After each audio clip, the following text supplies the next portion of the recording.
Hello, everyone. This is Cathi Audiobooks and High Horse Press, and today we have Episode 9 of Black Beauty by Anna Sewell. One of the grooms at Black Beauty's new home is a bit of an alcoholic. When he isn't drunk, he's a wonderful groom, but when he is, big problems abound. The last time he took Black Beauty out turned out to be the last time he did anything. Black Beauty and Ginger are finally able to spend some time together again, if only for a little while. Here we go. 25. Reuben Smith. Now, I must say a little about Reuben Smith, who was left in charge of the stables when York went to London. No more thoroughly understood his business than he did, and when he was all right, there could not be a more faithful or valuable man. He was gentle and very clever in his management of horses, and could doctor them almost as well as a farrier, for he had lived 2 years with a veterinary surgeon. He was a first-rate driver. He could take a four-in-hand or a tandem as easily as a pair. He was a handsome man, a good scholar, and had very pleasant manners. I believe everybody liked him. Certainly the horses did. The only wonder was that he should be in an under situation and not in the place of a head coachman like York. But he had one great fault, and that was the love of drink. He was not like some men, always at it. He used to keep steady for weeks or months together, and then he would break out and have a bout of it, as York called it, and be a disgrace to himself, a terror to his wife, and a nuisance to all that had to do with him. He was, however, so useful that 2 or 3 times York had hushed the matter up and kept it from the Earl's knowledge. But one night, when Reuben had to drive a party home from a ball, he was so drunk he could not hold the reins, and a gentleman of the party had to mount the box and drive the ladies home. Well, of course, this could not be hidden, and Reuben was at once dismissed. His poor wife and little children had to turn out of the pretty cottage by the park gate and go where they could. Old Max told me this, for it happened a good while ago, but shortly before Ginger and I came, Smith had been taken back again. York had interceded for him with the Earl, who was very kind-hearted, and the man had promised faithfully that he would never taste another drop as long as he lived there. He had kept his promise so well that York thought he might be safely trusted to fill his place while he was away, and he was so clever and honest that no one else seemed so well fitted for it. It was now early April, and the family was expected home sometime in May. The light brougham was to be fresh done up, and as Colonel Blantyre was obliged to return to his regiment, it was arranged that Smith should drive him to the town in it and ride back. For this purpose, he took the saddle with him, and I was chosen for the journey. At the station, the colonel put some money into Smith's hand and bid him goodbye, saying, "Take care of your young mistress, Reuben, and don't let Black Auster be hacked about by any random young prig that wants to ride him. Keep him for the lady." We left the carriage at the maker's, and Smith rode me to the White Lion and ordered the hostler to feed me well and have me ready for him at 4 o'clock. A nail in one of my front shoes had started as I came along, but the hostler did not notice it till just about 4 o'clock. Smith did not come into the yard till 5, and then he said he should not leave till 6, as he had met with some old friends. The man then told him of the nail and asked if he should have the shoe looked to. "No," said Smith, "that'll be all right till we get home." He spoke in a very loud, offhand way, and I thought it very unlike him not to see about the shoe, as he was generally wonderfully particular about loose nails in our shoes. He did not come at 6, nor 7, nor 8, and it was nearly 9 o'clock before he called for me, and then it was with a loud, rough voice. He seemed in a very bad temper, and abused the hostler, though I could not tell what for. The landlord stood at the door and said, "Have a care, Mr. Smith." But he answered angrily with an oath, and almost before he was out of the town, he began to gallop, frequently giving me sharp cut with his whip, though I was going at full speed. The moon had not yet risen, and it was very dark. The roads were stony, having been recently mended, and going over at them at this pace, my shoe became looser, and as we neared the turnpike gate, it came off. If Smith had been in his right senses, he would have been sensible of something wrong in my pace, but he was too drunk to notice. Beyond the turnpike was a long piece of road upon which fresh stones had just been laid. Large, sharp stones, over which no horse could be driven quickly without risk of danger. Over this road, with one shoe gone, I was forced to gallop at my utmost speed, my rider meanwhile cutting into me with his whip and with wild curses urging me to go faster. Of course, my shoeless foot suffered dreadfully. The hoof was broken and split down to the very quick, and the inside was terribly cut by the sharpness of the stones. This could not go on. No horse could keep his footing under such circumstances. The pain was too great. I stumbled and fell with violence on both my knees. Smith was flung off by my fall, and owing to the speed I was going at, he must have fallen with great force. I soon recovered to my feet and limped over to the side of the road where it was free from stones. The moon had just risen above the hedge, and by its light I could see Smith lying a few yards beyond me. He did not rise. He made one slight effort to do so, and then there was a heavy groan. Well, I could have groaned too, for I was suffering intense pain both from my foot and knees, but horses are used to bear their pain in silence. I uttered no sound, but I stood there and listened. One more heavy groan from Smith, but though he now lay in the full moonlight, I could see no motion. I could do nothing for him nor myself, but oh, how I listened for the sound of horse or wheels or footsteps. The road was not much frequented, and at this time of night we might stay for hours before help came to us. I stood watching and listening. It was a calm, sweet April night, and there were no sounds but a few low notes of a nightingale, and nothing moved but the white clouds near the moon and a brown owl that flitted over the hedge. It made me think of the summer nights long ago when I used to lie beside my mother in the green, pleasant meadow at Farmer Gray's.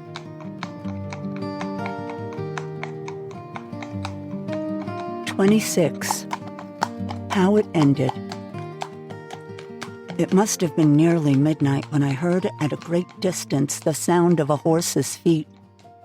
Sometimes the sound died away, then it grew clearer again and nearer. The road to Earlshall led through the woods that belonged to the Earl. The sound came in that direction, and I hoped it might be someone coming in search of us.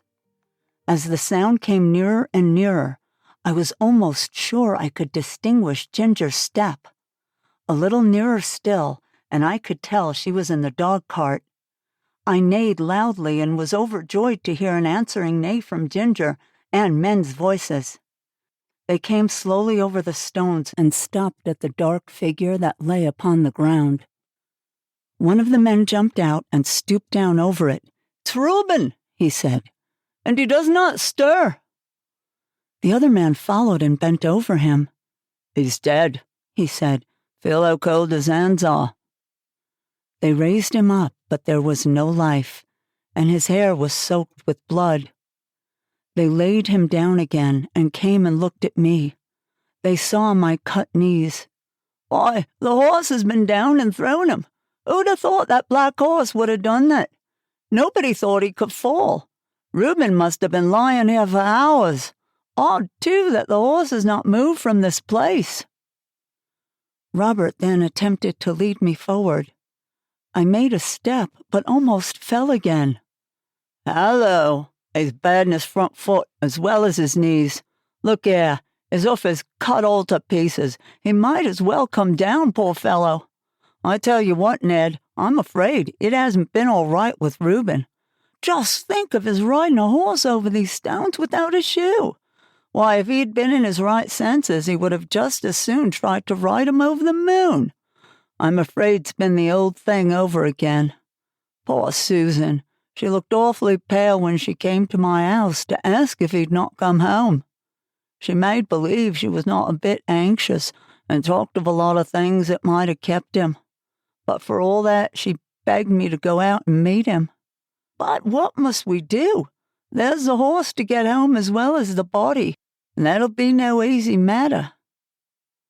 Then followed a conversation between them, till it was agreed that Robert, as the groom, should lead me, and that Ned must take the body. It was a hard job to get into the dog cart, for there was no one to hold Ginger, but she knew as well as I did what was going on, and stood as still as a stone. I noticed that, because if she had a fault, it was that she was impatient in standing. Ned started off slowly with his sad load, and Robert came and looked at my foot again. Then he took his handkerchief and bound it closely round, and so led me home.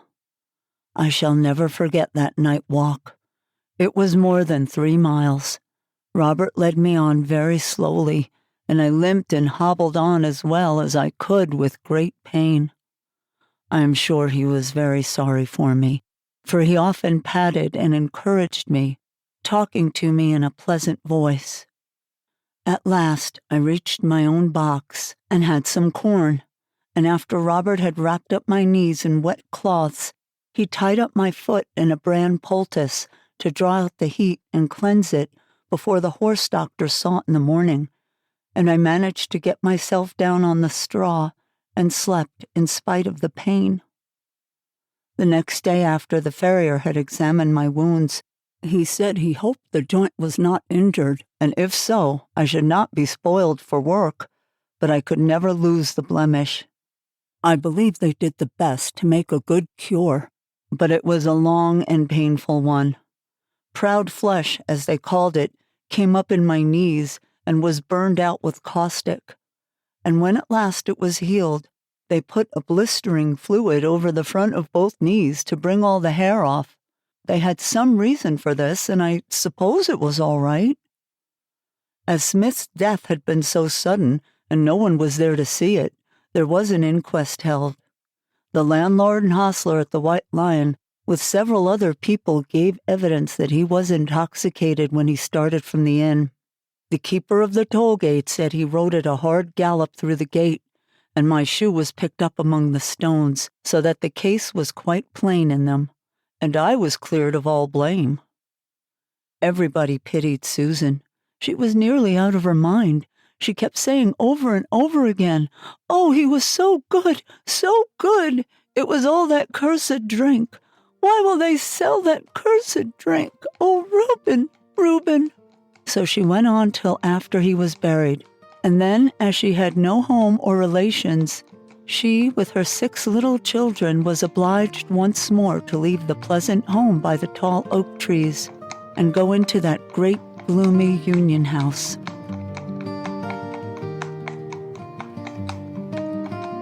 "27. Ruined and going downhill.